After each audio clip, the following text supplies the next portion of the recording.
4, 5, 6 வசனங்களை நான் உங்களுக்கு வாசிக்கட்டும். Psalm 8, 4, 5 and 6. சங்கீதம் 8, 4 முதல் 6 வரை. What is man that you are mindful of him, and the son of man that you visit him? மனுஷனை நீர் நினைக்கிறதற்கும் மனுஷகுமாரனை நீர் விசாரிக்கிறதுக்கும் அவன் எம்மாத்திரம் என்கிறேன்.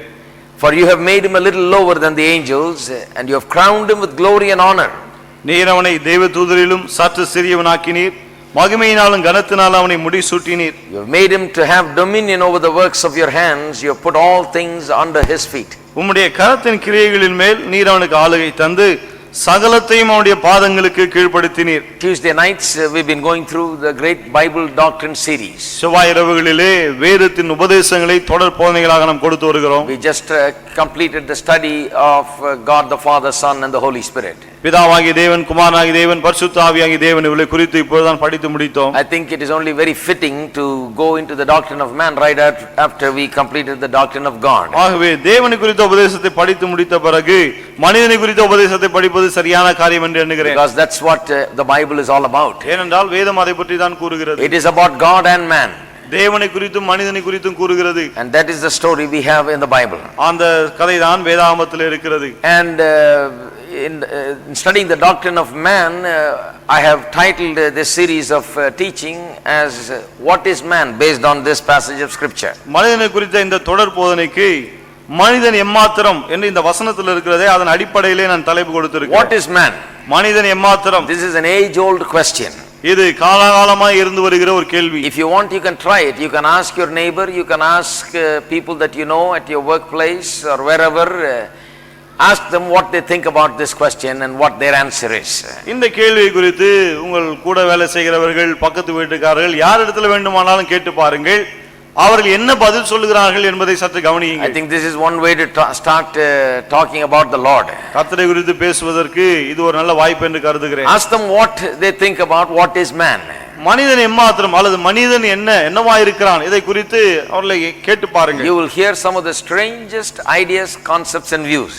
சில வினோதமான கருத்துக்களை, எண்ணங்களையும் நீங்கள் கேள்விப்படுவீர்கள். Last week we covered the various views concerning man. கடந்த முறை மனிதனை குறித்து பல்வேறு கருத்துக்களை நாம் கவனித்தோம். People say that man is just biological. மக்கள் சொல்கிறார்கள் மனிதன் வெறும் இந்த சரீரத்தை உடையவன் என்று. And some say that he is social. சிலர் சொல்கிறார்கள் அவன் சமுதாயபூர்வமானவன். Some say that he is a psychological person with a mind and emotion and so on. சிலர் சொல்கிறார்கள் அவன் வெறும் மனதையும் உணர்ச்சிகளையும் உடையவன் என்று. Some others say that he is philosophical. சிலர் சொல்கிறார்கள் அவன் ஒரு தத்துவஞானி போன்றவன் என்று. And some say he is all of these together.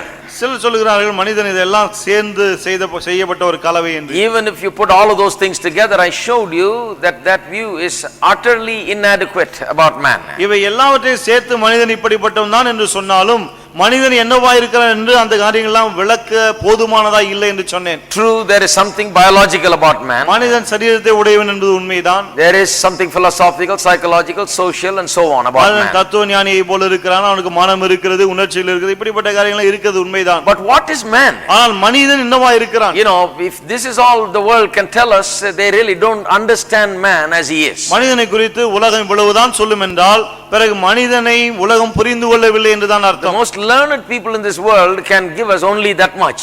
உலகின் தலைசிறந்த அறிவாளிகள், கற்றறிந்தவர்களே இவ்வளவுதான் விளக்கம் சொல்கிறார்கள். Our universities can give us only that much. பல்கலைக்கழகங்களிலும் அவ்வளவுதான் சொல்கிறார்கள். That is why I believe that the world can never solve the problems of man and never be able to help man really. ஆகவேதான் உலகம் மனிதனுக்கு ஒருபோதும் நிஜமான விதத்தில் உதவி செய்ய முடியாது, அவனுடைய பிரச்சனைகளை தீர்க்க முடியாது என்று நான் சொல்லுகிறேன். Problem is basic. They don't even understand what man is. பிரச்சனை அடிப்படையான ஒன்றுதான். மனிதன் என்றால் என்ன அவன் எப்படிப்பட்டவன் அதுவே புரியவில்லை அவர்களுக்கு. And only if you understand what man is, then you will understand what his needs are, what his problems is and what will satisfy him. Only then you can help him. மனிதனை புரிந்து கொள்ளும் போதுதான் அவனுடைய தேவைகள் என்ன, பிரச்சனைகள் என்ன என்பதை அறிந்து கொள்ள முடியும், அவைகளை நாம் தீர்க்க முடியும். That is why I believe the church is the greatest thing happening in the world today. ஆகவேதான் இன்றைக்கு உலகத்திலே சபைதான் மிகப்பெரிய ஒரு நல்ல விஷயம் என்று நான் சொல்லுவேன். Preaching is the greatest thing that is going on in the world today. உலகத்தில் இன்னைக்கு பிரசங்கம் செய்யப்படுகிறதே அதுதான் மிக சிறந்த ஒரு காரியம். If somebody is preaching the Bible, then he is preaching God's answers to man's age old problem. யாராவது ஒரு வேதாகமத்தை பிரசங்கிப்பார் என்று சொன்னால் பிறகு மனிதன் காலாகாலமாய் இருந்து வருகிறது ஒரு பிரச்சனை, அதுக்குரிய தேவனுடைய பதிலை அவர் போதிக்கிறார். Preaching the answers that the best of minds in the world have not been able to explore and find. உலகின் தலை சிறந்த ஞானிகள் கூட கண்டுபிடிக்க முடியாத கேள்விகளுக்கு பிரசங்கம் பதில் சொல்லுகிறது. What is man? மனிதன் என்றால் என்ன? The Bible goes beyond all these explanations that the world gives and says that man is someone who is made in the very image and likeness of God. உலகம் கொடுக்கிற இந்த பதில்களுக்கு எல்லாம் பார்ப்பட்டு வேதம் ஒரு பதிலை சொல்லுகிறது. அது என்ன?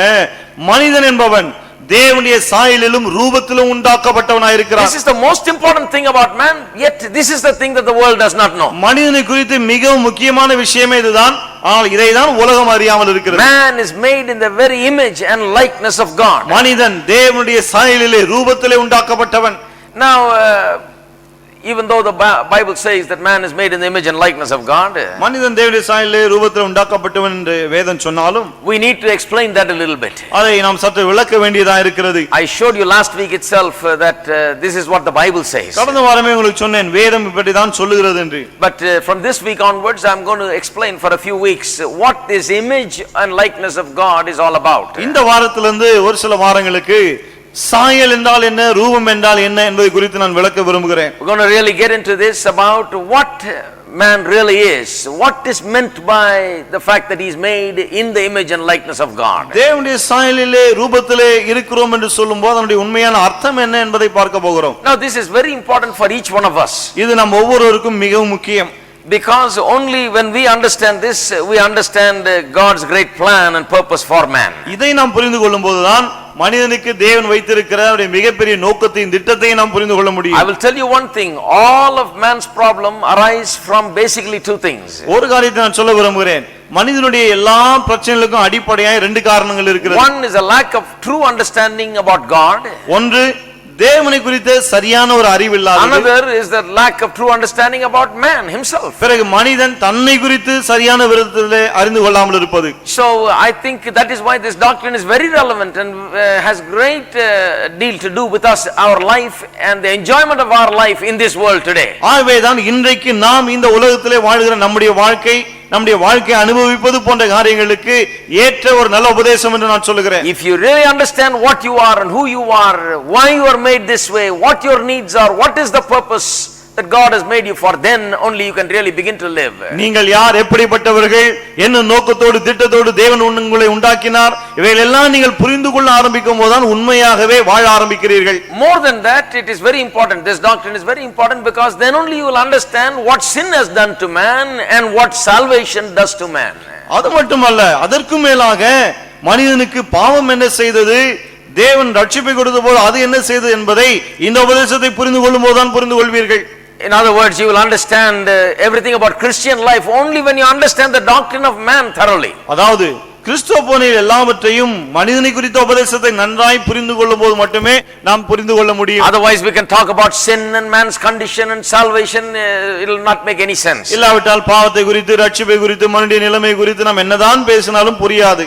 So these are the reasons why this doctrine is so important. ஆகவே இந்த காரணங்களுக்காக தான் இந்த உபதேசம் மிகவும் முக்கியமாக இருக்கிறது. So the Bible says that man is made in the image and likeness of God. ஆகவே வேதம் சொல்கிறது மனிதன் தேவனுடைய சாயலிலே ரூபத்திலே உண்டாக்கப்பட்டான் என்று. This idea it seems like has been there in the minds of non-Christian people also at various times. இப்படிப்பட்ட ஒரு எண்ணம், கருத்து கிறிஸ்துவல் அல்லாதவருடைய மனதிலும் இருந்து பல்வேறு காலகட்டங்களில் இருந்தது என்பது நமக்கு தெரிய வருகிறது. Somehow man came to the conclusion somewhere along the line that man is made like God. எப்படியோ மனிதன் தேவனை போலவே உண்டாக்கப்பட்டிருக்கிறான் என்ற ஒரு தீர்மானத்துக்கு வந்திருக்கிறான். Even some of the philosophers have tried to scrape the surface of this truth. ஒரு சில தத்துவஞானிகள் கூட இந்த சத்தியத்தின் மேல் பகுதியை சற்று சுரண்டி பார்க்க முயற்சித்திருக்கிறார்கள். In Acts chapter 17 we read about Paul preaching in the city of Athens. அப்போஸ்தலர் 17ஆம் அதிகாரத்திலே அத்தேனே பட்டணத்திலே பவுல் பிரசங்கிக்கிறதை நாம் பார்க்கிறோம். A city known for philosophers and philosophical thinking. தத்துவ ஞானிகளுக்கும் தத்துவங்களுக்கும் பெயர் போன ஒரு பட்டணம் அது. So Paul speaks also philosophically the gospel. பவுலும் அங்கே சுவிசேஷத்தை தத்துவ ரீதியாக போதிக்கிறார். And he speaks to these non-Christians, people that don't know about Christ, and tries to bring Christ to them. கிறிஸ்துவை அறியாத அந்த மக்களுக்கு கிறிஸ்துவை அவர் அங்கே அறிமுகப்படுத்துகிறார். In that he makes a statement in verse 28 in chapter 17. அங்கேதானே அப்போஸ்தலர் 17:28 ஒரு காரியத்தை அவர் சொல்லுகிறார். Listen to this. இதை கவனிப்போம். He says, for in him we live and move and have our being, as also some of your own prophets have said, for we are also his offspring. ஏனெனில் அவருக்குள் நாம் பிழைக்கிறோம், அசைகிறோம், இருக்கிறோம். அப்படியே உங்கள் புலவர்களில் சிலர் நாம் அவருடைய சந்ததியார் என்று சொல்லி இருக்கிறார்கள். Now he's not referring to the Bible, he's talking to worldly people, so he's referring to their own philosophers and what they have said. இவர் வேதத்தை மேற்கோள் காட்டவில்லை, மாறாக அந்த மனிதனுடைய புலவர்கள் தத்துவ ஞானிகள் சொல்லவைகளை மேற்கோள் காட்டுகிறார். Some of your own prophets have said that man is made as that we as mankind, we are offsprings of God, that we came from God, we are made in essence like God. என்ன சொல்லுகிறார்? உங்கள் ஆட்களிலே சிலர் சொல்லி இருக்கிறார்கள், நாம் எல்லாரும் தேவனுடைய சந்ததிகள், கடவுளுடைய சந்ததிகள், அதாவது தேவனை போலவே உண்டாக்கப்பட்டவர்கள் என்று. So this idea is there even in the non-Christian world. There is some idea about that man is something special, something beyond the biological, social, psychological and philosophical thing that we see about him. ஆகவே மனிதன் என்பவன் விசேஷமானவன், அவன் வெறும் சரீரம் அல்ல, மனம் அல்ல, உணர்ச்சி அல்ல, அதுக்கும் அப்பாற்பட்ட ஒருவன் என்ற ஒரு எண்ணம் உலகத்திலும் இருந்து வருகிறது. And when they understand that much, they really don't understand beyond that, because they cannot explain what that image of God is all about. அவர்கள் அந்த அளவுக்கு தான் புரிந்து கொண்டிருக்கிறார்கள், அதற்கு மேலே புரிந்து கொள்ளவில்லை. ஏனென்றால் அந்த சாயல் என்ன என்பதை அவர்களால் விளக்கி சொல்ல முடியவில்லை. Now that is what we are going to do today and in the weeks to come. இன்றைக்கும் வரப்போகிற வாரங்களிலும் அதை தான் நாம் செய்ய போகிறோம். Now in the Christian teaching, in the doctrine of man, கிறிஸ்தவ போதனைகளிலே மனிதனை குறித்த உபதேசத்திலே they instantly and immediately recognize this fact that man is made in the image and likeness of God. உடனடியாக இதை அங்கீகரிக்கிறார்கள், மனிதன் தேவனுடைய சாயலிலே ரூபத்திலே உண்டாக்கப்பட்டவன் என்று. Even though two words are used to describe what man is, மனிதன் என்னவா இருக்கிறான் என்பதை விவரிக்க ரெண்டு வார்த்தைகள் அங்கே பயன்படுத்தப்பட்டாலும், image and likeness, சாயல், ரூபம் என்ற and வார்த்தைகள். sometimes we as preachers have given different meanings for these two words, trying to explain certain things. சில சமயத்தில் பிரசங்கியார்கள் இந்த ரெண்டு வார்த்தைக்கும் வெவ்வேறு அர்த்தம் கொடுத்து ரெண்டு வார்த்தைகளையும் விளக்க முயற்சிக்கிறார்கள். As two different words, it may have two slightly different shades of meaning, but when it comes to describing what man is, image and likeness mean exactly the same thing. One thing, two words are used to describe. அதாவது சாயல், ரூபம் என்ற வார்த்தையின் அர்த்தம் ஒருவேளை கொஞ்சம் கொஞ்சம் மாறுபடலாம், ஆனால் அடிப்படையில் பார்க்க போனால் சாயல், ரூபம் ரெண்டு வார்த்தைகளும் ஒரே காரியத்தை தான் சொல்லுகின்றன. Two words are used to describe one thing. ஒரே காரியத்தை சொல்லும்படி ரெண்டு வார்த்தைகள் பயன்படுத்தப்படுகின்றன. What is that one thing? That one thing is that man is in some way and in many ways like God himself. அந்த ஒரு காரியம் என்ன? மனிதன் பல விதங்களிலே தேவனை போலவே இருக்கிறான். Now I'll show you in Genesis chapter 1 verse 26. ஆதியாகமம் 1:26க்கு வருவோம். We read two words. அங்கே ரெண்டு வார்த்தைகளை நாம் There பார்க்கிறோம். God is saying, let us make man in our image according to our likeness. அங்கே தேவன்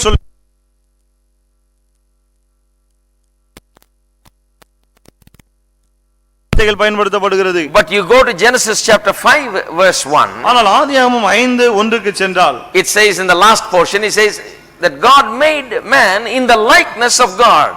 தேவன் மனுஷனை தேவ சாயலாகவே உண்டாக்கினார் என்று சொல்லுகிறது. Only one word is used. இங்கே ஒரே ஒரு வார்த்தை தான் பயன்படுத்தப்பட்டிருக்கிறது. Image and likeness is not there, only likeness is there. அங்கே சாயல், ரூபம் என்று இல்லை, சாயல் மட்டும் என்ற வார்த்தை தான் வருகிறது. But if you go to chapter 9 in Genesis, ஆனால் ஆதியாகமம் 9ஆம் அதிகாரம் செல்வோம் and என்றால் look at verse 6, 6ஆம் வசனத்தை கவனிப்போம். here you see something else. இங்கே இன்னொரு காரியத்தை பார்க்கிறோம். In the last portion of that verse, it says, for in the image of God he made man.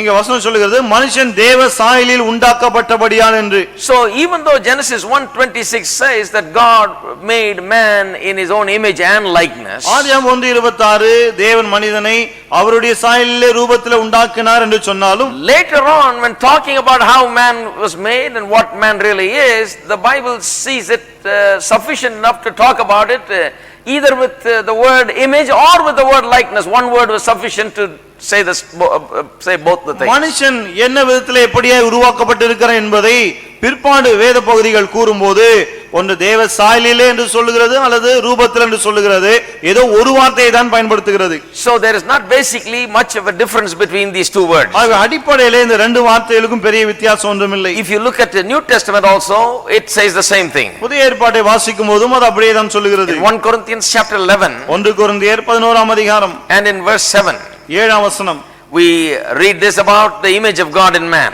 மனுஷனில் இருக்கிற தேவனுடைய சாயலை குறித்து இங்கே பார்க்கிறோம். It says, for a man indeed ought not to cover his head, since he is the image and glory of God.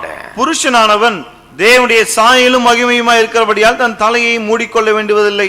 Here too, the word image is used along with a totally another word, glory. இங்கே சாயல் என்ற வார்த்தையும் இன்னொரு மகிமை என்ற ஒரு புது வார்த்தையும் But பயன்படுத்தப்பட்டிருக்கிறது. basically trying to say the same thing. ஆனா அடிப்படையிலே ஒரே காரியத்தை தான் The சொல்லுகிறது. Bible is very consistent. It is saying that man is the image of God. மனிதன் தேவனுடைய சாயலிலே இருக்கிறான் என்பதுதான் வேதம் திரும்ப திரும்ப எல்லா இடத்திலும் சொல்லுகிறது. So two words mean the same thing. ஆகவே இந்த ரெண்டு வார்த்தையிலும் ஒரே காரியத்தை தான் Go to குறிப்பிடுகின்றன. Colossians chapter 3 verse 10. கொலோசியர் 3:10க்கு செல்வோம். Colossians 3:10 கொலோசியர் 3:10 says, you put on the new man who is renewed in knowledge according to the image of him who created him. தன்னை சிருஷ்டித்தவருடைய சாயலுக்கு ஒப்பாய் பூரண அறிவடையும்படி புதிதாக்கப்பட்ட புதிய மனுஷனை தரித்துக் கொண்டிருக்கிறீர்களே. Paul is talking about the new man, the new creation. இந்த புது சிருஷ்டிப்பை குறித்து பவுல் இங்கே பேசுகிறார். And he says that the new man is made in the image of him. இந்த புது மனிதன் அவருடைய சாயலிலே உண்டாக்கப்பட்டிருக்கிறான் என்று He is சொல்லுகிறார். renewed in knowledge according to the image of him. தன்னை சிருஷ்டித்தவருடைய சாயலுக்கு ஒப்பாய் அவன் புதிதாக்கப்பட்டிருக்கிறான். So once again the word image is used there. ஆக மறுபடியும் சாயல் என்ற வார்த்தை இங்கே Now பயன்படுத்தப்படுகிறது. go to James chapter 3. இப்போது யாக்கோபு 3ஆம் அதிகாரம் செல்வோம். These are important things to see for us, these various verses from many places in the scriptures, just to see that the Bible is speaking very plainly the same thing. வேதம் அடிப்படையிலே ஒரே காரியத்தை தான் சொல்லுகிறது என்பதை கவனிக்கும்படி இப்படி பல்வேறு வசனங்களை நாம் கவனிப்பது மிக முக்கியம். So chapter 3 and verse 9. 3ஆம் அதிகாரம் 9ஆம் வசனம். And here it says, with it we bless God and Father, and with it we curse men. It's talking about how we do blessing and cursing with the tongue. Who have been made in the likeness of God, it says. நாவை கொண்டு எப்படி நாம் சபிக்கிறோம் போற்றுகிறோம் என்பதை சொல்லும்படியாக சொல்லுகிறார். அதனாலே நாம் பிதாவாகிய தேவனை துதிக்கிறோம், தேவனுடைய சாயலின்படி உண்டாக்கப்பட்ட மனுஷரை அதனாலேயே சபிக்கிறோம். So only one word is used, and the word here is likeness. ஆகவே ஒரே ஒரு வார்த்தை தான் பயன்படுத்தப்பட்டிருக்கிறது, அந்த வார்த்தை சாயல் என்பது. So even though Genesis 1:26 says that man is made in the image and likeness of God, both are two words describing one and the same thing. ஆகவே ஆதியாகமம் 1:26 மனிதன் தேவனுடைய சாயலிலே ரூபத்திலே உண்டாக்கப்பட்டான் என்று சொன்னாலும் அடிப்படையிலே ரெண்டு வார்த்தைகளும் ஒரே காரியத்தை தான் சொல்லுகிறது. Now after we have understood that, let's go on a little further. இதை புரிந்து கொண்டு இப்பொழுது மேலும் செல்வோம். So this is man, he is made in the image or likeness of God. ஆகவே மனிதன் இப்படிதான் இருக்கிறான், அவன் தேவனுடைய சாயலிலே அல்லது ரூபத்திலே உண்டாக்கப்பட்டவனாய் இருக்கிறான். What does that mean? What does it mean to say that he is made in the image and likeness of God? அவன் தேவனுடைய சாயலிலே ரூபத்திலே உண்டாக்கப்பட்டவன் என்றால் என்ன அர்த்தம்? Now there have been two different ways that this has been explained in the Protestant church. Protestant சபையார் இதை ரெண்டு வெவ்வேறு விதங்களிலே விளக்கி சொல்கிறார்கள். And one is the more valid view, more people hold on to that view, and I will explain that after telling you the two views. இந்த ரெண்டு கருத்துக்களை முதலாவது சொல்லுகிறேன், அதுல ஒன்றை தான் எல்லாரும் ஏறக்குறைய ஏற்றுக்கொள்கிறார்கள். One is the view of Martin Luther, the great reformer. ஒரு கருத்து மிகப்பெரிய சீர்திருத்தவாதியாகிய மார்ட்டின் லூத்தர் அவருடைய கருத்து. He tried to explain what this image of God is all about. தேவனுடைய சாயல் என்றால் என்ன, அவர் அதை விளக்க முற்படுகிறார். He was a great preacher. அவர் ஒரு மிகப்பெரிய பிரசங்கியா. He wanted to preach during the Reformation about what man is. சீர்திருத்த காலத்திலே மனிதன் எப்படிப்பட்டவன் என்னவா இருக்கு என்பதை அவர் போதிக்க விரும்பினார். So this is the way he explained. ஆகவே அவர் இப்படிதான் விளக்கினார். He said there is no image of God in man in his natural aspects. அவர் சொல்லுகிறார், இயற்கை பிரகாரமாக மனிதனிலே எந்த விதத்திலும் தேவனுடைய சாயல் இல்லை. Natural aspects means in his intellect, in his moral powers, there is no nature of God. இயற்கை என்று சொல்லும்போது அவனுடைய அறிவாற்றலிலே அல்லது in his think or in his intellect and affections and so on. அவனுடைய அறிவாற்றல், அவனுடைய பாசங்கள் அல்லது ஆசாபாசங்கள் போன்ற காரியங்களிலே. He said there is no image of God. அதுல எல்லாம் தேவனுடைய சாயல் இல்லை என்று சொல்லுகிறார். He said the image of God is found in man in only one way, he said. அவர் சொல்லுகிறார், ஒரே ஒரு விதத்திலே தான் மனிதனிலே தேவனுடைய சாயல் இருக்கிறது. What he called as original righteousness. He says man had the knowledge of God, he had a right standing with God, a right relationship with God, and he had the capacity and ability to live a holy life. So in true knowledge, righteousness and holiness, he was in the image of God, he said. அதாவது மனிதன் ஆதியிலே தேவனோடு கூட ஒரு சரியான உறவில் இருந்தான், ஐக்கியத்தில் இருந்தான், அவன் நீதி உள்ளவனாய் இருந்தான். ஆகவே இந்த உண்மை சத்தியம் சத்தியத்தை அறிகிறவனாய், நீதி உள்ளவனாய், பரிசுத்தமானவனாய் வாழக்கூடியவனாய் இருந்தான் மனுஷன். So he says in that way only he is like God. ஆகவே அந்த விதத்திலே தான் அவன் தேவனை போல இருந்தான் என்று சொல்கிறார். Let me say it once again. மீண்டுமாய் சொல்கிறேன். Man is like God in this way, he says. மனிதன் இந்த விதத்திலே தான் தேவனை போல இருக்கிறான். Not in his mind, மனதிலே அல்ல, not in his intellect, அவனுடைய அறிவாற்றலிலும் அல்ல, but in knowing God, ஆனால் தேவனை அறிவதில்லை, knowing the truth of God, தேவனுடைய சத்தியத்தை அறிவதில்லை, and having a relationship with God, தேவனோடு உறவு வைத்திருப்பதிலே, fellowship with God, தேவனோடு ஐக்கியம் கொண்டிருப்பதிலே, and living a holy life which God will accept. பிறகு தேவன் ஏற்றுக்கொள்ளக்கூடிய ஒரு பரிசுத்தமான வாழ்க்கை வாழ்வதிலே. In this way man is like God, he said. இந்த விதத்திலே தான் மனிதன் தேவனை போலவே இருந்தான் என்று சொல்கிறார். But not in other ways. வேறு எந்த விதங்களிலும் அல்ல என்று சொல்கிறார். And he believed that when man sinned, the first man sinned and fell in sin. அவர் சொன்னார், முதல் மனிதன் பாவம் செய்து பாவத்திலே விழுந்தபோது This likeness or image of God was completely lost. தேவனுடைய இந்த சாயலை, இந்த ரூபத்தை அவன் முற்றிலும் இழந்து போனான். Completely lost holiness, பரிசுத்தத்தை முற்றிலும் இழந்து போனான். completely lost righteousness, நீதியை முற்றிலும் இழந்து போனான். completely lost the knowledge of God. தேவனை அறிகிற அறிவை முற்றிலும் இழந்து போனான். So this thing was completely lost. Man was in the image of God, made in the image of God, but since the fall man has completely lost the image of God. மனிதன் தேவனுடைய சாயலின் ரூபத்தில் உண்டாக்கப்பட்டான், ஆனால் பாவத்தில் விழுந்த பிறகு அந்த சாயலை முற்றிலும் இழந்து போனான் என்று சொல்கிறார். This is Luther's teaching. இது மார்ட்டின் லூத்தருடைய போதனை. There was another man, a great teacher of the Reformation. சீர்திருத்த காலத்திலே இன்னொரு மிகப்பெரிய சிறந்த போதகர் இருந்தார். His name is Calvin. அவருடைய பெயர் Calvin. Very well known teacher of the Bible. வேதத்தை போதிப்பதிலே மிகவும் பிரபலமானவர். Wrote a lot of books. நிறைய புத்தகங்களை அவர் எழுதினார். And taught a lot. நிறைய போதிக்கவும் செய்தார். Martin Luther was the great preacher during the Reformation. சீர்திருத்த காலத்திலே மார்ட்டின் லூதர் மிகப்பெரிய பிரசங்கியாராய் இருந்தார். He was a great reformer. அவர் மிகப்பெரிய சீர்திருத்தவாதி. Calvin was the one that explained and taught the many Reformation doctrines. ஆனால் பல சீர்திருத்த உபதேசங்களை விளக்கி போதித்தது கால்வின் தான். So in many ways Calvin is a better teacher. ஆகவே பல விதங்களிலே கால்வின் ஒரு நல்ல போதகர். He brought out many truths that no one else had until then brought out so effectively. அதுவரை யாரும் அவ்வளவு சிறந்த விதத்தில் போதிக்காத சத்தியங்களை எல்லாம் அவர் போதிக்க ஆரம்பித்தார். Tremendously gifted teacher given by God to the church to teach the church some tremendous truths. சபைக்கு சில சத்தியங்களை போதிக்கும்படி தேவன் அவருக்கு அந்த வரத்தை கொடுத்திருந்தார். அவன் சத்தியங்களை போதித்தார். So his teachings are wonderful. ஆகவே அவருடைய போதனைகள் அருமையா இருக்கும். Calvin explained the image of God in man. மனிதனில் உள்ள தேவனுடைய சாயலை Calvin போதித்தார். He said no, the image of God is not restricted only to this original righteousness or the true knowledge of God or fellowship and right standing and holiness and all of those things. It is not restricted to that. He said the image of God extends to everything about man. அவர் என்ன சொல்லுகிறார்? மனிதன் ஆதியிலே இந்த நீதியையும் பரிசுத்தத்தையும் தேவனோட ஐக்கியத்தையும் கொண்டிருந்தானே, அது மட்டும் தேவ சாயல் அல்ல, மாறாக மனிதனை குறித்த எல்லா விஷயங்களிலும் தேவனுடைய சாயல் இருக்கிறது.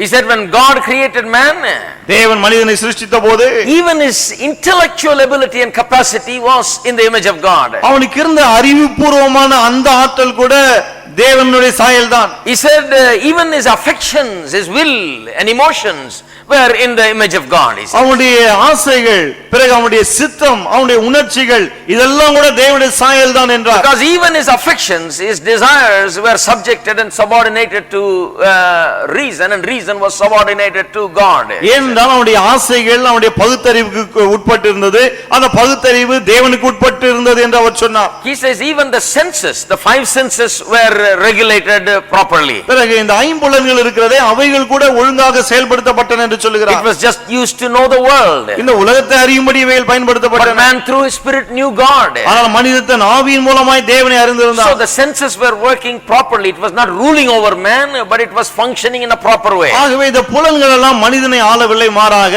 செயல்பட வேண்டிய விதத்தில் ஒழுங்காய் செயல்பட்டன.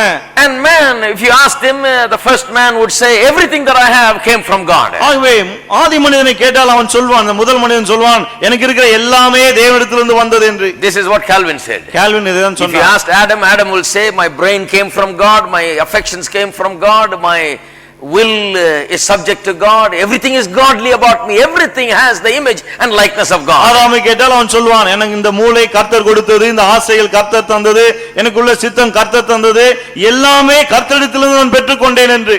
So Calvin believed that though the primary seat of divine image is man's heart and mind, the image literally extends to all aspects of man. ஆகவே கால்வின் என்ன சொன்னார், தேவனுடைய சாயல் பிரதானமாக மனிதனுடைய உள்ளத்திலும் மனதிலும் இருந்தாலும் கூட அந்த சாயல் மனிதனிலே முழுவதுமாய் இருக்கிறது என்று சொன்னார். He said even in every aspect of man you can see the traces of God's image. Even after the fall of man, he said, you can see the image of God. என்ன சொன்னார், மனிதன் பாவத்தில் விழுந்த பிறகு கூட மனிதனுடைய எல்லா விஷயங்களிலும் எல்லா அம்சத்திலும் தேவனுடைய சாயல் ஒரு அளவுக்கு தெரிகிறது. Two ways these two views are different. ரெண்டு விதங்களிலே இந்த ரெண்டு கருத்துக்களும் வித்தியாசப்பட்டவை. Luther said no, the image of God is only when it comes to the spiritual qualities of man. Luther சொன்னார், மனுஷனுடைய ஆவிக்குரிய தன்மைகளிலே விஷயங்களில் தான் தேவனுடைய சாயல் இருந்தது. Knowledge of God, fellowship and communion with God. தேவனை அறிகிற அறிவு, சத்தியத்தை அறிகிற அறிவு, தேவனோடு ஐக்கியம் கொள்ளுதல். Holiness before God. தேவனுக்கு முன்பாய் பரிசுத்தமாய் வாழ்தல். This is the way man was like God. மனிதன் இப்படி தான் தேவனுடைய சாயலில் இருந்தான். And at fall everything was completely lost. பாவத்தில் விழுந்தபோது எல்லாவற்றையும் இழந்து போனான். Those are the two things Luther said. Luther அந்த ரெண்டு காரியங்களை சொன்னார். Calvin said exactly the opposite. Calvin இதற்கு நேர் எதிராக சொன்னார். He said no, it's not just the spiritual qualities of man, every aspect of man was made in the image and likeness of God. அவர் என்ன சொன்னார், மனுஷனுடைய ஆவிக்குரிய காரியங்கள் விஷயங்கள் மட்டுமல்ல,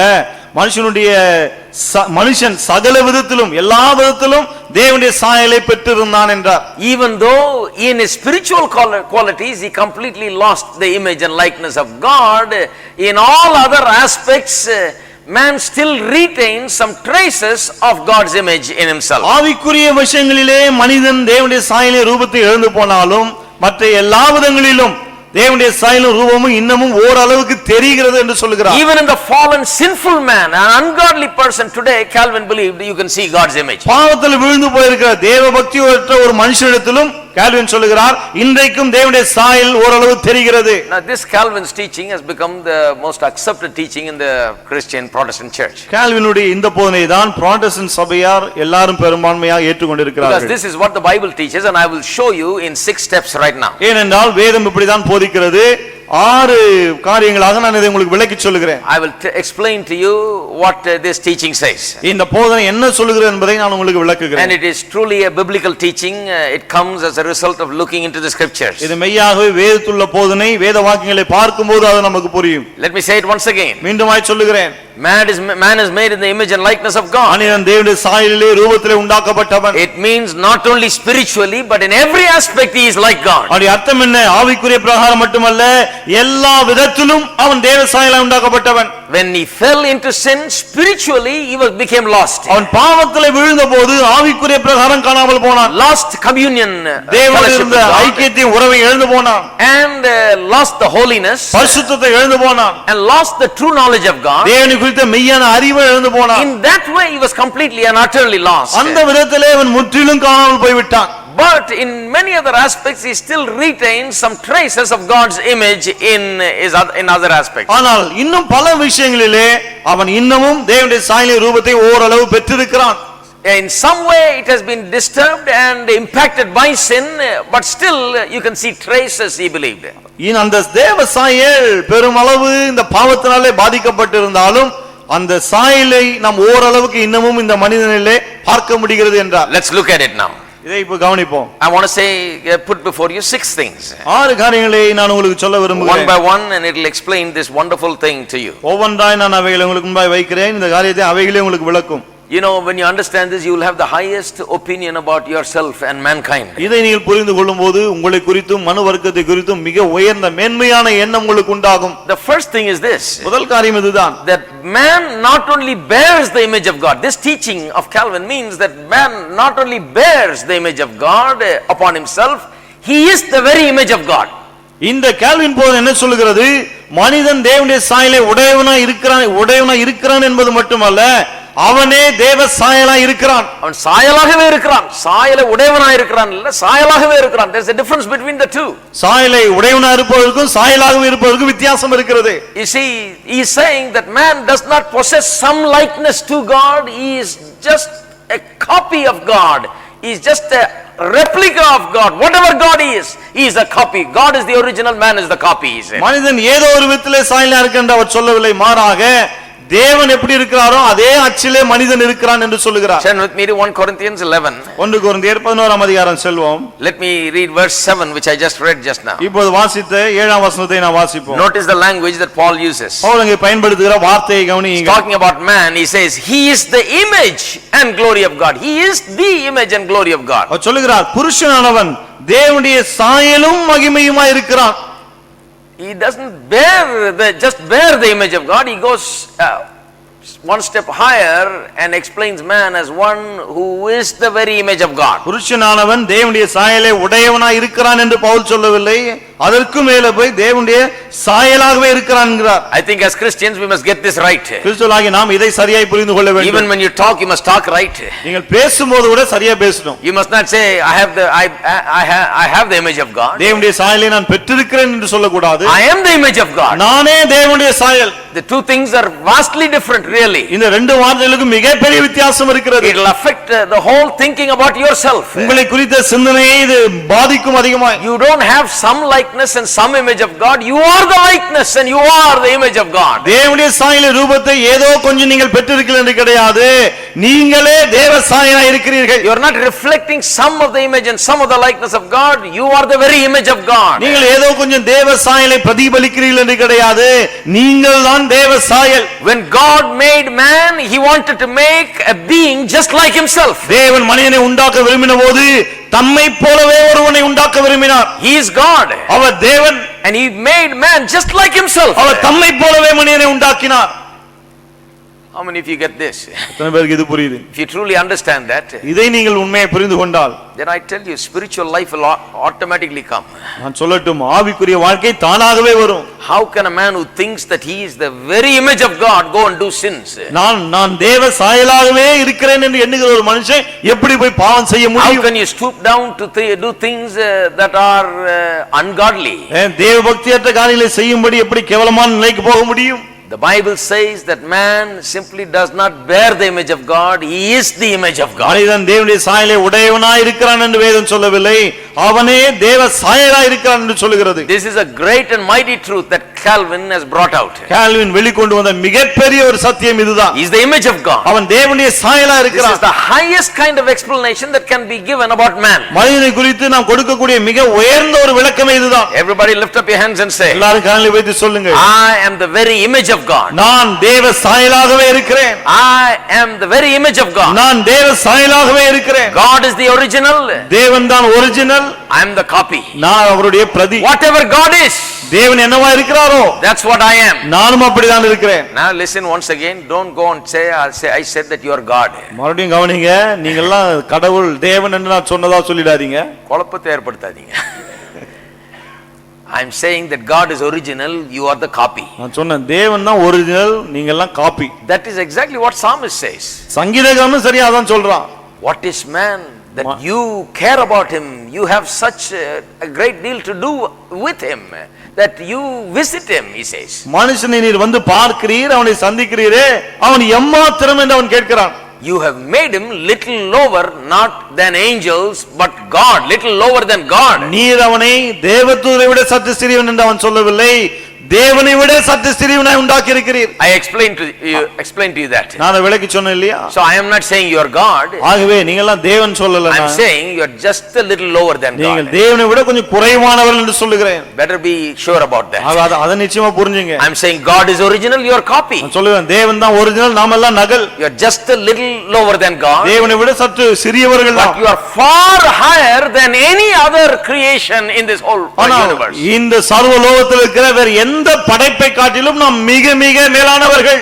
You know, that's why this whole evolutionary theory of man, cannot be accepted by anybody that believes the Bible. ஆகவேதான் வேதத்தை நம்புகிற யாராலும் சரி இந்த பரிணாம வளர்ச்சியை ஏற்றுக்கொள்ளவே மாட்டார்கள். It's not just a chain made up of so many links and the final link is just one step above the monkey, and monkey became a man, ஏதோ அப்படியே சின்ன புழுவா பூச்சி ஆரம்பிச்சு அப்படியே குரங்குக்கு வந்து குரங்கு கட்சியில மனிதன் ஆயிடுச்சு அப்படி ஒண்ணும் கிடையாது. இது no அப்படி இல்ல. If you read the Bible, வேதத்தை வாசித்தீர்கள் என்றால் the Bible says that whatever God is, he made a copy of it in the world. That is what man is. தேவன் என்னவா இருக்கிறாரோ அதனுடைய ஒரு நகலை ஒரு பிரதியை இந்த உலகத்திலே ஏற்படுத்தி வைத்தார். அதுதான் மனிதன். So I cannot live like an animal. ஆகவே நான் ஒரு மிருகத்தை போல வாழ முடியாது. I have to live like God. நான் தேவனை போலவே வாழ வேண்டும். When I live like God, then I am really living. தேவனை போலவே வாழும்போது தான் நான் உண்மையாய் வாழுகிறேன். I can never be happy in this life unless I live like that. அப்படி நான் வாழ்ந்தால் தான் வாழ்க்கையிலே நான் சந்தோஷமா இருக்க முடியும். This is the whole meaning of Christian life. கிறிஸ்தவ வாழ்க்கையினுடைய அர்த்தமே இதுதான். This is the thing that salvation is based on. ரட்சிப்பு இதன் அடிப்படையில் தான் அமைந்திருக்கிறது. What are we preaching to this world? இந்த உலகத்துக்கு நாம் என்ன பிரசங்கிக்கிறோம்? We are not preaching some reformation. ஏதோ சில சீர்திருத்த கொள்கைகளை போதிக்கவில்லை. We are not saying just to quit this and quit that. அல்ல இதை விட்டுருங்க அதை விட்டுருங்கன்னு சொல்லல. No. கிடையாது. We are not preaching about how man can become better. எப்படி மனிதன் சிறந்தவனாக முடியும் அதை போதிக்கல. Because that is not the answer. ஏனென்றால் அதல்ல பதில். We are preaching and telling man that he is made in the very image and likeness of God, and that is the thing that he must come back to. மனிதன் தேவனுடைய சாயலிலே ரூபத்திலே உண்டாக்கப்பட்டவன் மீண்டும் அந்த சாயலுக்கு வர வேண்டும் என்று தான் நாம் பிரசங்கிக்கிறோம். He must realize who he is. தான் யார் என்பதை அவன் உணர வேண்டும். I've told a story long before about a lion that was in the pig pen. இந்த பன்றி கூட்டத்தில் இருந்த ஒரு பன்றி மந்தையில் இருந்த ஒரு சிங்கத்தை பற்றி நான் கதை சொன்னேன் இல்லையா? There long enough it thinks that he is also a pig. அந்த சிங்கக்குட்டி ரொம்ப நாள் அந்த பன்றி கூட்டத்திலே இருந்தனால தான் ஒரு பன்றி என்றே எண்ணி வந்தது. That's what mankind is like today. மனுவர்க்கு இன்றைக்கு அப்படிதான் இருக்கு. They have lost the image of God spiritually. ஆவிக்குரிய பிரகாரம் தேவ சாயல் இழந்து போனார்கள். They have wallowed in the sin and dirt. இந்த பாவத்திலும் சேற்றிலும் உழண்டு கொண்டே இருந்தார்கள். They think this is man. இதுதான் மனிதன் என்று எண்ணுகிறார்கள். So much so that people will tell you, well, man, மனுஷன்னா அப்படிதாங்க, இதெல்லாம் கொஞ்சம் வீக்னஸ், அது இது இப்படிதான் வாழணும். This is what man is like. அதான் சொல்றாங்க மனுஷனா இப்படிதான் அப்படின்றாங்க. He'll just live like this. மனுஷன் இப்படிதான் வாழ்வான். He will have so much dirt in him. அவனுக்குள்ள இவ்வளவு அழுக்கு இருக்கும். After all, he's just dirt. ஏனென்றா வெறும் அந்த மண்ணு தானே. After all, he's just mind. வெறும் மனம் தானே அவன். After all, he's just philosophical, psychological. அவன் வெறும் தத்துவ ரீதியாய் மனதை மட்டும் உடையவன் தானே. That's all man is. மனிதன்னா அவ்வளவுதான். Totally wrong. முற்றிலும் தவறு. That is not what man is. Man is a replica of God. மனிதன் அப்படிப்பட்டவன் அல்ல. மனிதன் தேவனுடைய ஒரு நகல். Amen. Amen. That gives you a totally new outlook about your life. இதுதான் உங்கள் வாழ்க்கை குறித்த முற்றிலும் புதிதான ஒரு கண்ணோட்டத்தை உங்களுக்கு கொடுக்கிறது. Secondly, இரண்டாவதாக this image of God means a moral image, so to speak, a moral image in the sense that it's an image that has this righteousness, holiness and true knowledge. இந்த மனிதனுடைய இந்த சாயல் என்று சொல்லும்போது அதிலே இந்த சத்தியம், நீதி, பரிசுத்தம் மூன்றும் அடங்கி இருக்கிற ஒரு சாயல் அது. Okay, that is what Luther said. Luther அதான் சொன்னார். He was right up to that. அதுவரைக்கும் அவர் சொன்னது சரிதான். Because we read in Genesis chapter 1, ஏனென்றால் ஆதியாகமம் முதலாம் அதிகாரத்தில் நாம் வாசிக்கிறோம். in verse 31, 31ஆம் வசனத்திலே says, then God saw everything that he has made, and indeed it was very good. அப்பொழுது தேவன் தாம் உண்டாக்கின எல்லாவற்றையும் பார்த்தார், அது மிகவும் நன்றாய் இருந்தது. This is after he made man. He looks at everything he made, everything was very good. மனுஷனை உண்டாக்கின பிறகு இப்படி சொல்றார், அவர் உண்டாக்கின எல்லாம் மிகவும் நன்றாய் இருந்ததாம். So when God made man, he made something very good. தேவன் மனிதனை உண்டாக்கின போது மிகவும் நல்லவனாய் உண்டாக்கினார். Turn to Ecclesiastes chapter 7. பிரசங்கியின் புத்தகம் 7ஆம் அதிகாரம் செல்வோம். And if you read verse 29, 29ஆம் வசனத்தை வாசித்தால் says, this only I have found, truly this only I have found, that God made man upright.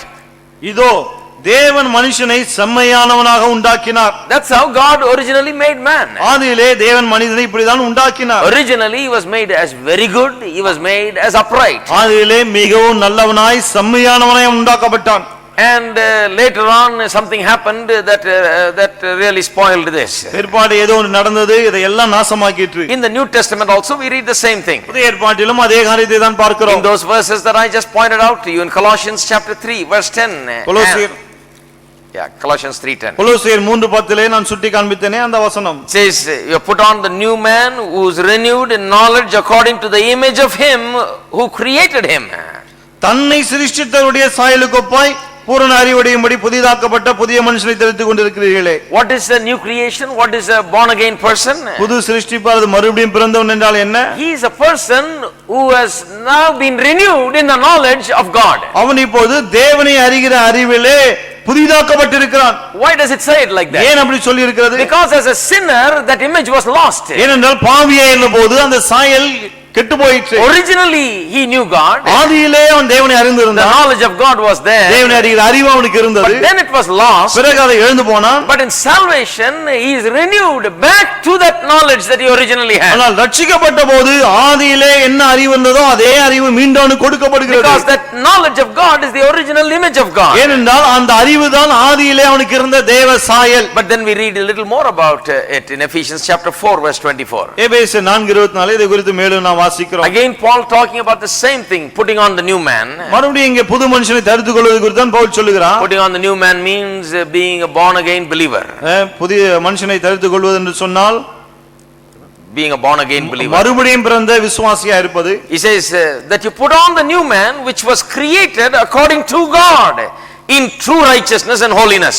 மெய்யான நீதியிலும் பரிசுத்தத்திலும் தேவனுடைய சாயலாய் சிருஷ்டிக்கப்பட்ட புதிய மனுஷனை தரித்துக் கொள்ளுங்கள். So in new creation, how is a newly created person made? ஆகவே புதிதாய் ரட்சிப்பின் போது இந்த புதிதாய் சிருஷ்டிக்கப்பட்ட மனிதன் எவ்வாறு சிருஷ்டிக்கப்பட்டிருக்கிறான்? Here it's talking about that. அதை பற்றி தான் இங்கே சொல்லுகிறார். He says he is created in true righteousness and holiness and in true knowledge. மெய்யான நீதியிலும் பரிசுத்தத்திலும் சிருஷ்டிக்கப்பட்டிருக்கிறான். And in Colossians 3:10 we have true knowledge. கொலோசியர் 3:10 மெய்யான அறிவு என்று வருகிறது. So born again believer is renewed in the knowledge of God. He is created according to true righteousness and holiness. ஆகவே புதிதாய் பிறந்த ஒரு விசுவாசி, மறுபடியும் பிறந்த கிறிஸ்தவன் தேவனை அறிகிற அறிவிலே, மெய்யான நீதியிலே, பரிசுத்தத்திலே அவன் சிருஷ்டிக்கப்பட்டிருக்கிறான். What does that mean? அதன் அர்த்தம் என்ன? That means that he can now have the true knowledge of God, know God really. அப்படியானால் இப்பொழுது அவன் தேவனை குறித்த ஒரு மெய்யான அறிவை பெற்றிருக்க முடியும். Now he can really have a relationship and fellowship with இப்பொழுது God. தேவனோடு ஒரு மெய்யான உறவு, ஐக்கியம் கொண்டிருக்க முடியும். It can be reality. அது நிஜமா இருக்க முடியும் அவனுக்கு. And then he can live a successful, victorious, holy life. அது மட்டுமல்ல, ஒரு வெற்றிகரமான ஜெயமுள்ள பரிசுத்த ஜீவியம் செய்ய முடியும். Now let me point this out to you. இதை நான் உங்களுக்கு குறிப்பிட்டு சொல்கிறேன். It means that when man was originally made in the image and likeness of God, அர்த்தம் என்ன? மனிதன் ஆதியிலே தேவனுடைய சாயலிலே ரூபத்திலே உண்டாக்கப்பட்டான். in true knowledge, Adam was made in true knowledge, in righteousness and holiness. ஆதாம் மெய்யான நீதியிலே, பரிசுத்தத்திலே, தேவனை அறிகிற அறிவிலே உண்டாக்கப்பட்டான். That is why now it says in new creation man is again renewed to that state. புதிதாய் சிருஷ்டிக்கப்பட்ட மனிதனுக்கு மீண்டும் அதெல்லாம் வருகிறது. பூரண அறிவு, மெய்யான நீதி, பரிசுத்தம் எல்லாம். So when Adam was made, ஆகவே ஆதாம் உண்டாக்கப்பட்ட போது what was he like? அவன் எப்படிப்பட்டவனா இருந்தான்? Now some people think he was innocent. He was neither good nor bad. சிலர் சொல்றாங்க ஒன்றும் அறியாதவன், அவனுக்கு நல்லதும் தெரியாது கெட்டதும் தெரியாது. Moral neutrality. சன்மார்க்க ரீதியிலே நடுநிலைமையில இருந்தான். இப்படி இல்லாம அப்படி இல்லாம கெட்டவனும் இல்ல நல்லவனும் இல்ல. He was in the middle, they think. அவன் நடுநிலைமையில இருந்தான்றாங்க. That is not what is meant by innocence. ஒன்றும் அறியாதவனா அது கிடையாது. No, man when he was made by God in the beginning, he was made in the image of God, and that means he had the knowledge of God, he had fellowship with God, and he was able to live for God successfully. ஆகவே மனிதன் தேவ சாயலிலே உண்டாக்கப்படும் சொன்னா ஒன்றும் அறியாதவன் கிடையாது.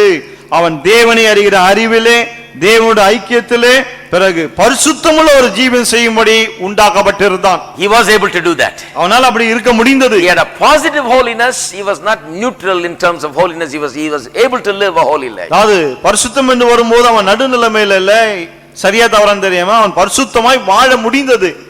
That is why the new creation is created in that way. ஆகவே தான் அந்த புது சிருஷ்டி அந்த விதத்திலே புதிதாய் சிருஷ்டிக்கப்பட்டது. What are we like now? இப்போ நாம எப்படி இருக்கிறோம்? In salvation we are now given the ability to live a holy life. ரட்சிப்பின் போது இந்த பரிசுத்தமுள்ள ஒரு வாழ்க்கை செய்யக்கூடிய ஆற்றல் நமக்கு கொடுக்கப்படுகிறது. That once again does not mean that we automatically become holy. அப்படினா நம்ம தானாகவே பரிசுத்தமாயிட்டோம் கிடையாது. That is why we study from Romans chapter 6 that we have to exercise ourselves to holiness. ஆகவே தான் ரோமர் 6 ஆம் அதிகாரத்தை வாசிக்கிறோம், பரிசுத்தத்துக்கு ஏதுவாக நாம் முயற்சி செய்ய வேண்டும் என்று. Now, it is not like you just hang loose and you'll automatically be made holy. ஏதோ சும்மா அப்படியே நாம காத்துட்டு இருந்தா நம்ம பரிசுத்தம் ஆயிடும் அல்லது ஆக்கப்படுவோம்னு கிடையாது. No. அப்படி இல்ல. You use your body, your members of your body as instruments of righteousness, the Bible says. வேதம் சொல்லுகிறது உங்கள் சரீரத்தின் அவயங்களை நீதியின் ஆயுதங்களாக நீங்களே உபயோகிக்க வேண்டும். Before you were born again, you were not able to do it effectively. மறுபடியும் பிறப்பதற்கு முன்பதாக அப்படி உங்களால் செய்ய முடியாமல் இருந்தது. In terms of living a holy life, you were powerless. பரிசுத்தமுள்ள வாழ்க்கை வாழ்வதற்கு உங்களுக்கு வல்லமையே இல்லை. But as a Christian, now you have the power. ஆனால் கிறிஸ்தவராகி உங்களுக்கு இப்போது அந்த வல்லமை இருக்கிறது. Whether you will live a holy life is left up to you. ஆனால் பரிசுத்தமா வாழப் போகிறீர்களா இல்லை என்பது உங்களிடத்தில் இருக்கிறது. That's where the trouble comes. Many people don't exercise themselves. பிரச்சனையாக தான் வருது. நிறைய பேர் அதுக்கான முயற்சி எடுப்பதில்லை. You got to make the choice. You got to go about it. நீங்க தான் தெரிந்து கொண்டு முயற்சி எடுக்க வேண்டும். First man was also in that condition. முதல் மனிதனும் அந்த நிலைமையில தான் He had இருந்தான். the ability to live a holy life. பரிசுத்தமாய் வாழக்கூடிய ஒரு திறமை இருந்தது He had the அவனுக்கு. disposition given to him to live a holy life. பரிசுத்தமாய் வாழக்கூடிய ஒரு ஆற்றல் அவனுக்கு கொடுக்கப்பட்டிருந்தது. And sin came as a result of him choosing it. பாவம் எப்படி வந்ததுன்னு சொன்னா அவன் பாவம் செய்ய தெரிந்து கொண்டதனாலே வந்தது. He could have chosen to reject Satan and his word. சாத்தானை அவனுடைய வார்த்தையும் புறக்கணிக்க அவன் தீர்மானித்திருக்கலாம். So the image of God means, first of all, we told you that the image of God means that man is the very image, not just bearing the image. ஆக தேவ சாயலை குறித்து நான் முதலாவது சொன்னேன், மனிதன் தேவனுடைய சாயலை உடையவராய் இருக்கிறான் என்றல்ல, அவனே தேவ சாயலாய் இருக்கிறான். Secondly, I told you that man is in the image of God in the sense that he has true righteousness, holiness and true knowledge of God. இரண்டாவது, மனிதன் தேவ சாயலாய் இருக்கான் என்று சொன்னால் அவன் தேவனை அறிகிற அறிவு, மெய்யான நீதி, பரிசுத்தத்தை உடையவனாய் இருக்கிறான். மூன்றாவது, but it doesn't stop with that. The image of God is not restricted to this true righteousness, holiness and knowledge. It also includes other aspects such as his intellect, his affections and other things. தேவ சாயல் என்று சொல்லும்போது இந்த மெய்யான நீதி, பரிசுத்தம், தேவனை அறிகிற அறிவு அதோடு நின்று விடுகிறதல்ல, இன்னும் சேர்த்து மனிதனுடைய அறிவாற்றல் போன்ற காரியங்களும் அதில் அடங்குகிறது. This is something so wonderful when you think about it. இதை குறித்து எண்ணும்போது தான் அது ரொம்ப அற்புதமான ஒரு காரியமா இருக்கிறது. Now while true righteousness and holiness and knowledge of God can be completely lost,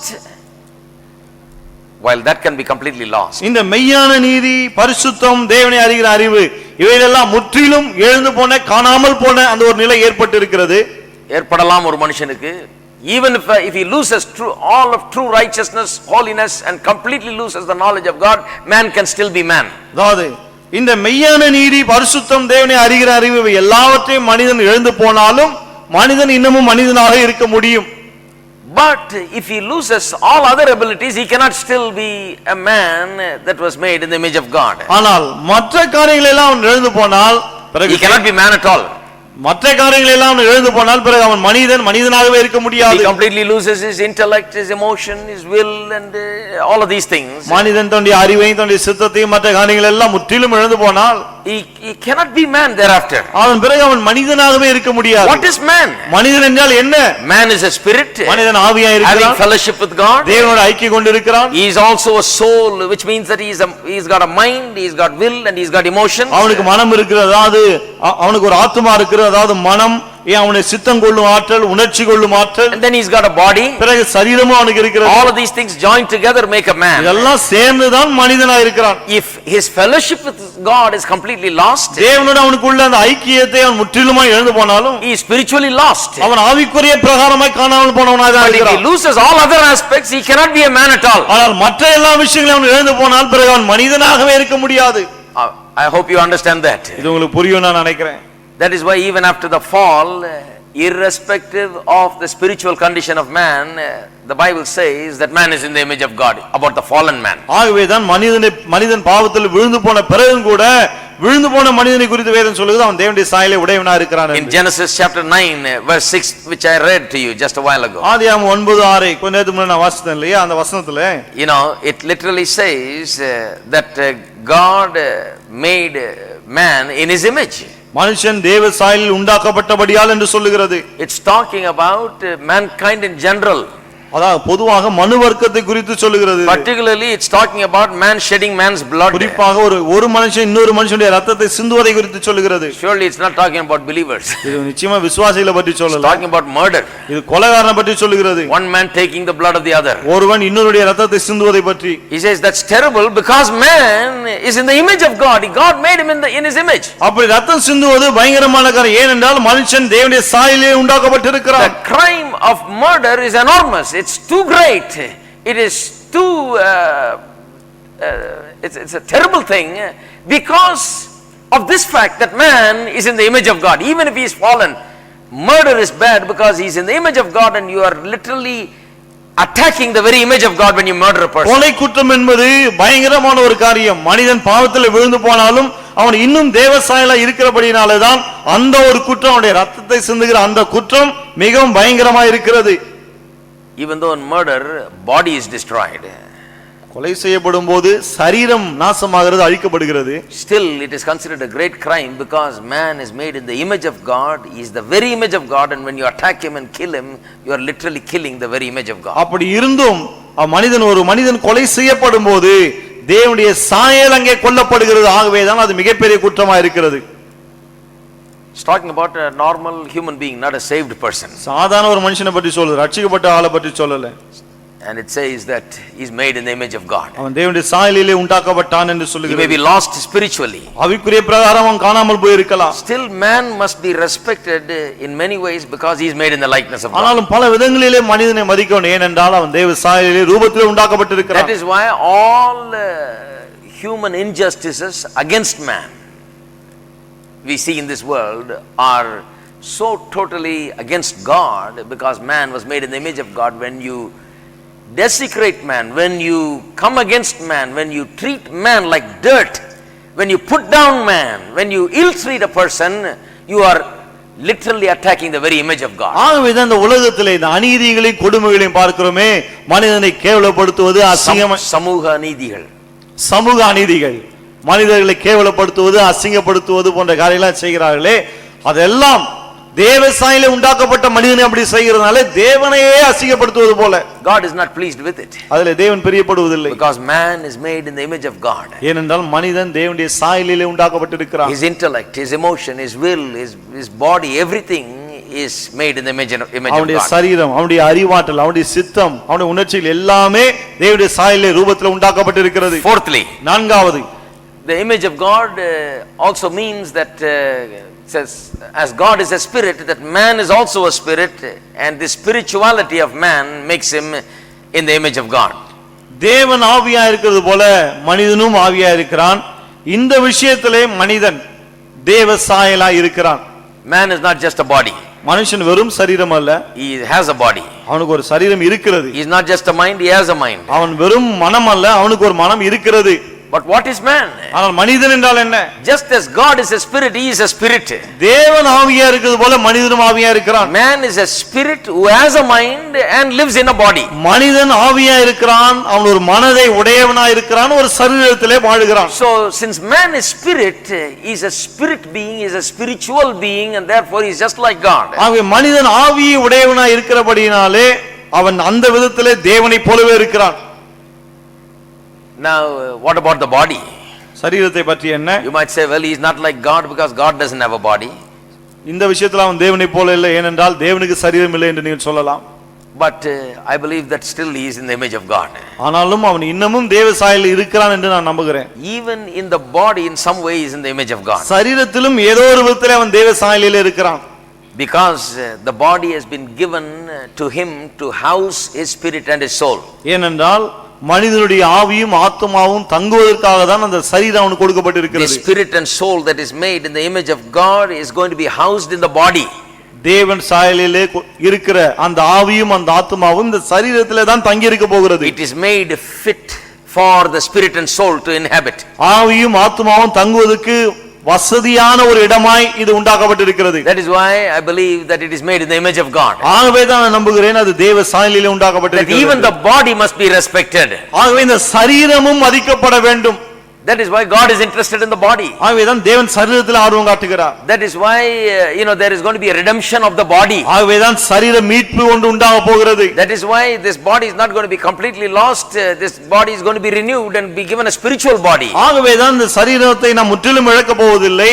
இந்த சரீரத்துக்கு பதிலாக ஆவிக்குரிய சரீரம் ஒன்று கொடுக்கப்பட போகிறது. Because God has a plan for the body. ஏனென்றால் தேவன் சரீரத்துக்காக ஒரு திட்டத்தை வைத்திருக்கிறார். That is why the Bible speaks so much about the body. ஆகவேதான் வேதம் சரீரத்தை குறித்து நிறைய பேசுகிறது. The Bible literally says the body is for the Lord. வேதம் சொல்லுகிறது சரீரம் கர்த்தருக்குரியது. It's made as a fit instrument so that the spirit and soul can live in it and express itself through it. ஆவியும் ஆத்துமாவும் இந்த சரீரத்தில் தங்கி சரீரத்தின் மூலமாய் தங்களை வெளிப்படுத்துவதற்கு ஏதுவான ஒன்றாக இந்த சரீரம் உண்டாக்கப்பட்டிருக்கிறது. In the end, in the future, the body will become a spiritual body and completely spirit controlled, perfect instrument of the spirit and soul it will become. முடிவிலே இந்த சரீரம் ஆவிக்குரிய சரீரமாய் இது மாற்றப்படும். அதன் பிறகு ஆவியும் ஆத்துமாவுக்கும் இது முற்றிலும் கீழ்ப்படியக்கூடிய ஒரு சரீரமாய் இருக்கும். Even today as Christians, இன்றைக்கும் கிறிஸ்தவர்களாகிய நமக்கு as we live ruled by the spirit, ஆவியினாலே நாம் ஆளப்பட்டு வாழும்போது the body will subject itself to the spirit rule. இந்த சரீரம் ஆவியினுடைய ஆளுகைக்கு தன்னை கீழ்ப்படுத்தும். A spiritual person is not one who does whatever his body likes. ஆவிக்குரிய மனிதன் என்று சொன்னால் அவருடைய சரீரம் என்னெல்லாம் விரும்புகிறதோ அதெல்லாம் செய்யக்கூடியவர் அல்ல. Not a body ruled person, he is a spirit ruled person. ஆவிக்குரியவன் சரீரத்தினால் ஆளப்படுகிறவன் அல்ல, ஆவியினால் ஆளப்படுகிறவன். And that will become very perfect in the end. முடிவிலே அது மிகவும் பூரணமாய் இருக்கும். Fifthly, ஐந்தாவது, another thing about the image of God is that man is in the image of God because he is also immortal just like God in many ways. பல விதங்களிலே மனிதனும் தேவனைப் போலவே சாவாமை உடையவனாய் இருக்கிறபடியினாலே அவன் தேவசாயலாய் இருக்கிறான். Now I know that immediately you are thinking about 1 Timothy chapter 6 verse 16 where it says God only is immortal. உடனே எனக்கு என்ன தோணுது, நீங்க என்ன நினைக்கிறீங்கன்னா 1 தீமோத்தேயு 6:16 வேதம் சொல்லுது இல்லையா, தேவன் ஒருவரே சாவாமை உள்ளவர் அப்படின்னு. அதை நினைக்கிறீங்க. How can man be immortal? அப்படி இருக்கும்போது மனுஷன் எப்படி சாவாமை உடையவனாய் இருக்க முடியும்? I'll show you how man is immortal in some sense of the word. எப்படி சாவாமை என்று சொல்லும்போது எப்படி மனுஷன் சாவாமை உள்ளவனாய் இருக்கிறான் அதை காண்பிக்கிறேன் நான். There is a difference between God and man truly. தேவனுக்கும் மனுஷனுக்கும் மெய்யாவே ஒரு வித்தியாசம் இருக்கு. Just like I said, God is original, man is copy. நான் சொன்னேன் இல்லையா, தேவன் தான் ஒரிஜினல், மனுஷன் அவருடைய copy. So in this matter also there is a difference. இந்த விஷயத்துல ஒரு வித்தியாசம் இருக்கிறது. God is immortal in a way that nobody can be immortal. That is, he has immortality in and of himself. He didn't get it from somewhere, someone didn't give it to him. He has it of in and of himself. தேவன் சாவாமை உள்ளவர்னா அந்த சாவாமையை யாரோ அவருக்கு கொடுக்கல அல்லது எங்கிருந்தோ அவர் பெற்றுக்கொள்ளவில்லை. அவராகவே அந்த சாவாமை உடையவராக இருக்கிறார். The difference in man is that man is given that immortality by God. ஆனா மனுஷனுக்கு என்ன வித்தியாசம் சொன்னா இந்த சாவாமை மனுஷனுக்கு தேவனாலே கொடுக்கப்பட்டது. But there is a second way in which man is immortal. இன்னொரு விதத்தில் மனுஷன் சாவாமை உடையவனாக இருக்கிறான். Man is immortal not just because he is going to live forever. மனிதன் ஏதோ என்றென்றைக்கும் வாழ போகிறதுனாலே அவன் சாவாமை உள்ளவன் அல்ல. That is going to happen also. அதுவும் நடக்க போகிறது. Even when we die, only the body becomes dust to dust. நாம் மரிக்கும்போது கூட இந்த சரீரம் தான் மண்ணோடு மண்ணாய் போகிறது. We don't become dust to dust. நாம் மண்ணோடு மண்ணாய் போவதில்லை. Because we are not dust. ஏனென்றால் நாம் மண் அல்ல. We have some part of us that is from the dust. நம்மின் ஒரு பகுதி இந்த மண்ணிலிருந்து வந்தது, அவ்வளவுதான். So the Bible says that when we die, our body, because it came from the dust, it returns to the dust, but our spirit that came from God returns to God from where it came. ஆகவேதான் வேதம் சொல்லுகிறது நாம் மரிக்கும்போது மண்ணிலிருந்து வந்த நம்முடைய சரீரம் மீண்டும் மண்ணுக்கு போகிறது, ஆனால் தேவனிடத்திலிருந்து வந்த ஆவி ஆத்மாவும் மறுபடியும் தேவனிடத்துக்கு போகிறது. So in that way also we are immortal. அந்த விதத்திலும் நாம் சாவாமை உள்ளவர்கள். But even that is not enough. ஆனால் அதுவும் போதாது. Not only just this endless immortality that we have. அதாவது சாவாமைன்னு சொன்னா சாவே மாடம் தொடர்ந்து வாழ்ந்து கொண்டே இருப்போம் என்று அந்த விதத்தில் இருப்பது மட்டுமல்ல. There is a third way in which man is immortal. மூன்றாவது ஒரு விதத்தில் மனிதன் சாவாமை உள்ளவன். Let me say again, first way he is immortal is because God has given him immortality. முதல்ல அவன் எப்படி சாவாமை உள்ளவனா இருக்கான்னு சொன்னா தேவன் இந்த சாவாமையை அவனுக்கு கொடுத்திருக்கிறார். Secondly, he is immortal because he is going to live forever. இரண்டாவது அவன் ஏன் சாவாமை உள்ளவனா என்னென்றைக்கும் வாழ போகிறான். He has an endless existence. Even though his body perishes, he lives forever. அவன் சரீரம் இங்கே அழிந்து போனாலும் அவன் என்னென்றைக்குமாய் வாழ போகிறான். There is a third way you can say man is immortal. மூன்றாவது விதத்தில் மனிதன் சாவாமை உள்ளவன் என்று சொல்லலாம். How? எப்படி? Because he was not made with death or to participate in death. ஏனென்றால் மரணத்தை சந்திக்கும்படி அல்லது மரணத்திலே பங்கு பெறும்படி அவன் உண்டாக்கப்பட்டவன் He அல்ல. did not carry within himself the seeds of death. மரணத்தின் வித்துக்களை அவன் தனக்குள்ளே கொண்டிருந்தவன் அல்ல. He did not carry within himself the seeds of physical death when he was made. மனிதன் உண்டாக்கப்பட்ட போது சரீர மரணத்தின் வித்துக்கள் அவனுக்குள்ளே இல்லை. When God made man, he did not make him to die. தேவன் மனிதனை உண்டாக்கின போது சாகும்படி அவனை உண்டாக்கவில்லை. Then why does he die today? பிறகு ஏன் அவன் இன்றைக்கு மரிக்கிறான்? The Bible says that God told him that if the day that you eat the fruit thereof you will die. வேதம் சொல்லுகிறது தேவன் அவனை பார்த்து சொன்னார், நீ அந்த கனியை புசிக்கிற நாளிலே சாகவே You are சாவாய். not made for death. அவன் மரிக்கும்படி உண்டாக்கப்படவில்லை, Made for life. அவன் ஜீவனுக்காக தான் உண்டாக்கப்பட்டான். But when you sin, that is when death will come. ஆனால் பாவம் செய்தால் அப்பொழுது மரணம் வரும் என்று As a சொன்னார். result of sin, death will enter. God பாவத்தின் said. விளைவாக மரணம் நுழையும் என்றார் And தேவன். we see that right there in the book of Genesis, death entered. ஆதியாகமத்திலே பார்க்கிறோம் மரணம் நுழைந்தது. In Romans 5:12 we are again told that through one man and his sin death entered into the world. ரோமர் 5:12 மீண்டும் சொல்லுகிறது, ஒரு மனுஷன் செய்த பாவத்தினாலே மரணம் உலகத்தில் நுழைந்தது என்று. And then we read in Romans chapter 6 verse 23 we read that the death is physical death is the wages of sin. பிறகு ரோமர் 6:23 வாசிக்கிறோம், இந்த சரீர மரணம் பாவத்தின் சம்பளம் என்று. So death came as a result of sin. ஆகவே பாவத்தின் விளைவாய் மரணம் வந்தது. If there was no sin there will not be death. பாவமே இல்லை என்றால் மரணமே இருக்காது. So man did not carry within himself this physical death. ஆகவே மனிதன் இந்த சரீர மரணத்தை தனக்குள்ளாய் கொண்டிருக்கவில்லை. Neither was he made for death. அல்லது மரிக்கும்படியாகவும் அவன் He was உண்டாக்கப்படவில்லை. made for life. அவன் என்னென்னைக்கும் வாழும்படி உண்டாக்கப்பட்டான். That is why the Bible teaches that man is immortal. ஆகவேதான் மனிதன் சாவாமை உள்ளவன் என்று வேதம் போதிக்கிறது. அவன் சாவாமை உள்ளவன் ஏனென்றால் அவன் சாவை உள்ளடக்கியவன் அல்ல. God did not make him with death. ஏனென்றால் தேவன் அவனை உண்டாக்கின போது சாவோடு உண்டாக்கவில்லை. That is why he is immortal. ஆகவேதான் அவன் சாவாமை உள்ளவன். He is not meant to die. அவன் மரிக்கும்படி உண்டாக்கப்பட்டவனே He அல்ல. is meant to live. அவன் வாழும்படி He is உண்டாக்கப்பட்டவன். not meant to taste death. மரணத்தை ருசி பார்க்கும்படி அவன் உண்டாக்கப்பட்டவன் He அல்ல. is meant to taste life forever. அவன் என்றென்றைக்குமாய் ஜீவனை ருசிக்கும்படி உண்டாக்கப்பட்டவன். That's why he is immortal. ஆகவேதான் அவன் சாவாமை உள்ளவன். How many of you got it? எத்தனை பேருக்கு இது புரிந்தது? That is why the Bible says that man is in the image of God. ஆகவேதான் வேதம் சொல்லுகிறது மனுஷன் தேவனுடைய சாயலில் He is இருக்கிறான். just like God. அவன் தேவனை போலவே இருக்கிறான். He is a person of life, not death. அவன் ஜீவனை உடையவன், மரணத்தை உடையவன் அல்ல.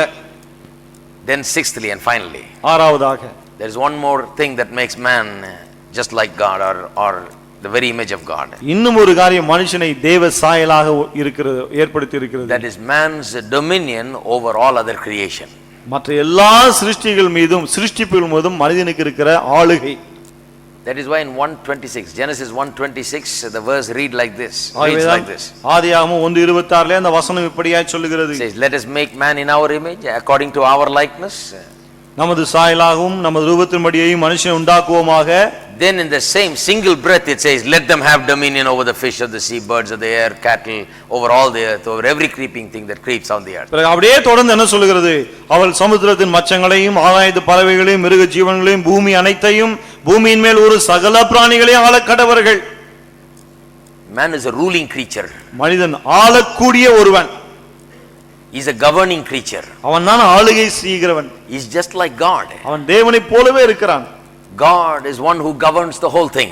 தேவன் தான் எல்லாவற்றையும் ஆளுகிறவர். And man is just like God. He is a replica of God. He is the very image of God. Therefore, he has to have dominion. Whatever else he becomes, he is not satisfied. மனிதன் தேவனை போலவே இருக்கிறான், தேவ சாயலா இருக்கிறான், தேவனுடைய நகலா இருக்கிறான். அவன் ஆள பிறந்தவன்.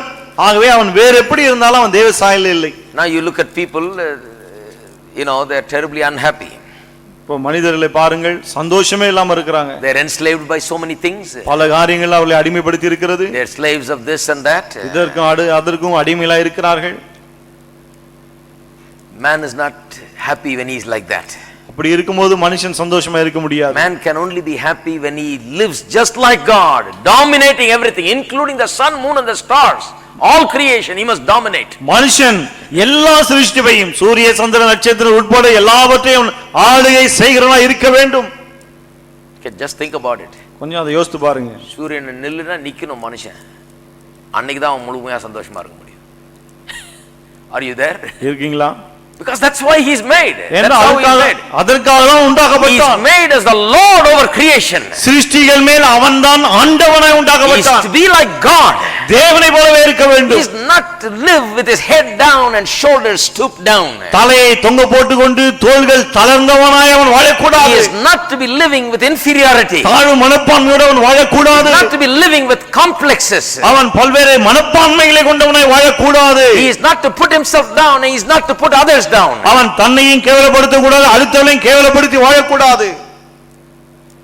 He must rule over the whole creation. அவன் சர்வ சிருஷ்டியையும் ஆள வேண்டும். He must be in command. அவன்தான் கட்டளையிட்டு He ஆள must வேண்டும். have power. அவனுக்கு அதிகாரம் இருக்க He வேண்டும். must have authority. அவன் வல்லமையுடையவனாய் இருக்க வேண்டும். When he speaks, things must happen. அவன் பேசினால் அப்படியே ஆக வேண்டும். When he orders, things must happen. அவன் கட்டளையிட்டால் அப்படியே நடக்க வேண்டும். It's too unbelievable, isn't it? நம்பவே முடியல. You can't believe that? நம்ப முடியலையா?